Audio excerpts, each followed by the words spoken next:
As you can see, I'm in the middle of a really thick forest here in Mahoning County, Ohio.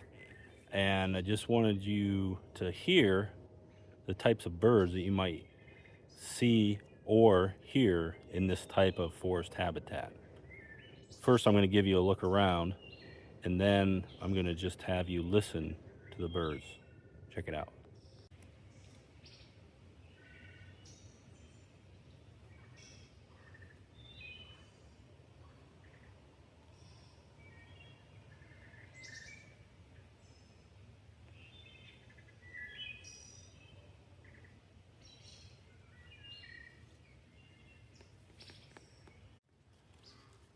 That bird may sound familiar to you. Most of what's in here is a wood thrush. It does not surprise me that we're finding these types of birds in this habitat. You have some larger overstory trees, but a lot of undergrowth. This is prime habitat for the wood thrush.